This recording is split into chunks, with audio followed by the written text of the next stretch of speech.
exclu, Gavi vient de lâcher une bombe sur son avenir. Le prodige du Barça répond catégoriquement au PSG et à Luis Enrique, mais ce n'est pas la seule surprise du mercato catalan. Pendant ce temps, le Barça vient de réaliser l'affaire du siècle, 19 millions d'euros gagnés sur un joueur qui n'a jamais joué.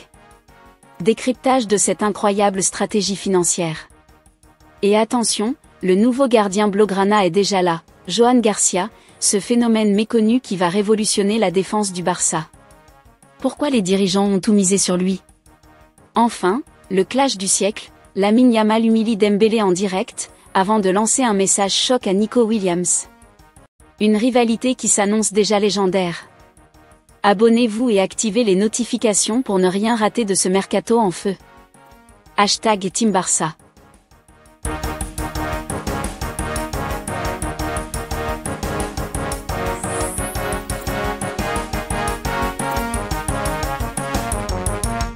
Interrogé par Mundo Deportivo, une star du FC Barcelone a littéralement encensé Luis Enrique, tout en répondant à la possibilité de le rejoindre à Paris. La Ligue des Champions en poche, le Paris Saint-Germain peut désormais se pencher sur la suite.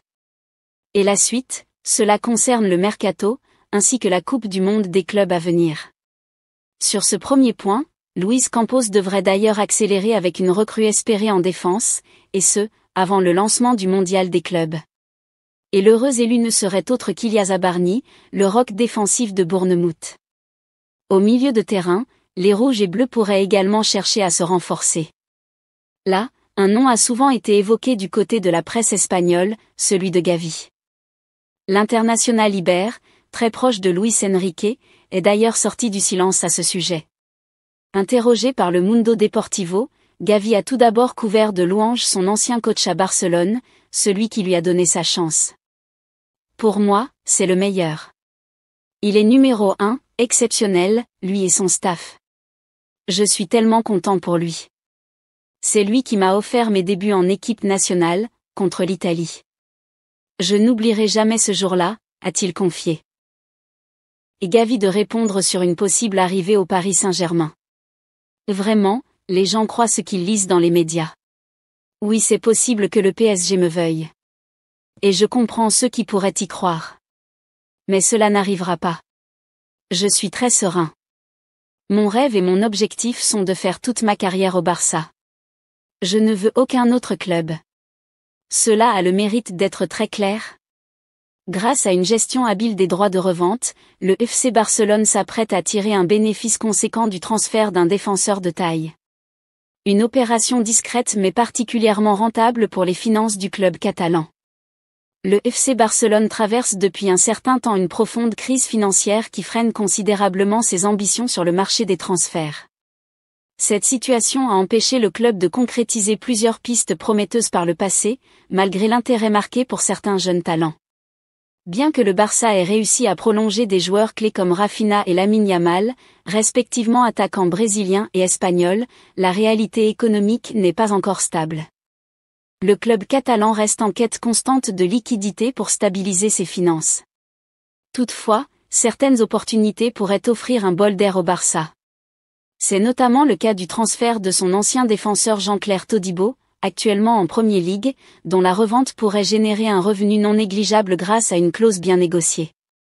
Arrivé à Barcelone en 2019 en provenance de Toulouse pour 1 million d'euros, Todibo n'a jamais véritablement eu sa chance en équipe première. Prêté tour à tour à Schalke 04, Benfica puis Nice, le défenseur français a peu joué sous le maillot blaugrana, mais a généré des revenus progressifs grâce à ses différents mouvements. Après son transfert à l'OGC Nice, avec une clause de 20% sur une éventuelle revente, Todibo a été à nouveau prêté à West Ham pour environ 40 millions d'euros, avec une obligation d'achat. Le club anglais s'apprête à activer cette option, ce qui offrira au Barça 8 millions d'euros additionnels. En cumulant les revenus générés par les prêts et la revente, le club atteint presque 19 millions d'euros de bénéfices nets pour un joueur qu'il n'a quasiment pas fait jouer. Malgré un faible temps de jeu au Barça, le parcours de Todibo a permis au club de valoriser au maximum son potentiel économique. De Schalke à Benfica, puis à l'OGC Nice, chaque étape de sa carrière a rapporté des revenus à Barcelone, 1,5 million d'euros pour son prêt en Allemagne, 2 millions pour celui au Portugal, et 8,5 millions lors de son transfert en Ligue 1. À cela s'ajoute désormais le montant perçu grâce à la clause incluse lors de la vente à Nice, exploitée aujourd'hui avec son passage en Premier League. L'opération illustre parfaitement la stratégie du Barça consistant à investir à bas coût dans de jeunes talents pour en tirer un maximum lors de reventes bien négociées. Pourquoi le FC Barcelone a autant forcé pour recruter Joan Garcia? Le FC Barcelone a déjà bouclé l'arrivée de Joan Garcia, qui sera donc officialisé sous peu. Mais pourquoi les Catalans ont-ils forcé pour enrôler ce gardien pas forcément connu du grand public? Pour les gens qui ne suivent pas forcément le football espagnol au quotidien, le nom de Joan Garcia n'évoque probablement pas grand-chose, si ce n'est celui d'un joueur qui revient de façon incessante dans les rumeurs mercato depuis des mois déjà. Forcément, beaucoup se demandent donc pourquoi le Barça force autant pour recruter ce gardien qui, médiatiquement du moins, ne fait pas forcément partie des joueurs les plus en vue à ce poste. Pour les fans de Liga en revanche, il n'y a aucun doute, le portier de l'Espagnol fait partie des meilleurs gardiens du championnat et pourrait même prétendre sans trop de problèmes à cette première place s'il n'y avait pas un certain Thibaut Courtois dans l'équation. Dès lors, on comprend mieux l'obstination du FC Barcelone pour le recruter. Si le Barça force pour Joan Garcia, c'est donc tout d'abord, et sans trop de surprise, dans une logique sportive. Le portier de 24 ans apporte avec lui une véritable plus-value sportive, à l'heure où Wojciech Szczęsny n'a pas terminé la saison de la meilleure des manières, encaissant beaucoup de buts dans les gros matchs. Derrière, Marc-André ter Stegen, qui ne faisait déjà plus trop l'unanimité avant sa longue blessure, génère des doutes sur son état physique. Clairement, Garcia viendrait occuper la place de numéro 1. Cette saison, c'est le gardien qui a réalisé le plus d'arrêts du championnat, et son jeu au pied est logiquement un atout énorme en sa faveur. Tous les observateurs sont unanimes sur ses qualités, et tout indique qu'il sera aussi, à terme, le portier de la sélection espagnole. Surtout, le Barça prépare l'avenir. Avec un effectif assez jeune et prometteur et des joueurs appelés à être des références à leur poste très rapidement, Deco et Joan Laporta peuvent se tourner vers l'avenir avec optimisme. Mais ce n'était pas le cas pour le poste de gardien, où les options à disposition avaient déjà dépassé la trentaine. Avec Joan Garcia, le Barça peut, si tout se passe bien, avoir trouvé son gardien pour la prochaine décennie. Il y a aussi une logique financière évidente derrière tout ça, puisqu'un tel gardien disponible pour seulement 25 millions d'euros, le montant de sa clause libératoire, est une opportunité de marché que le club ne pouvait pas laisser passer. Le fait qu'il soit espagnol, né dans la région de Barcelone qui plus est aussi une valeur ajoutée, pour son intégration dans l'effectif mais également en termes d'image et de symbole.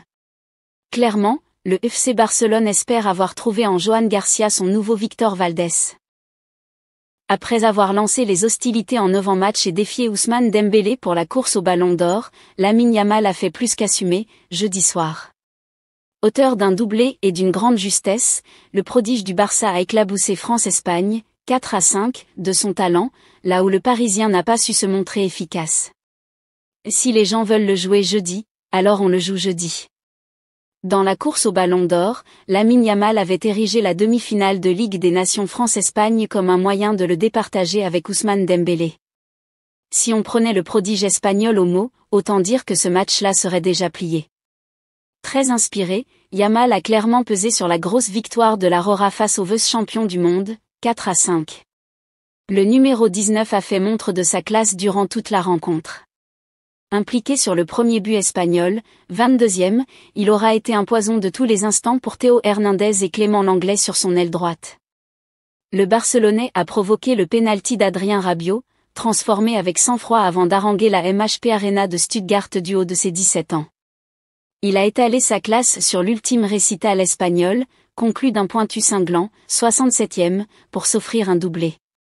Démontrant, une fois de plus s'il le fallait, sa capacité à être grand dans les grands rendez-vous. Ousmane Dembélé n'a pas été ridicule en face, mais sans but ni passe décisive, il souffre forcément de la comparaison.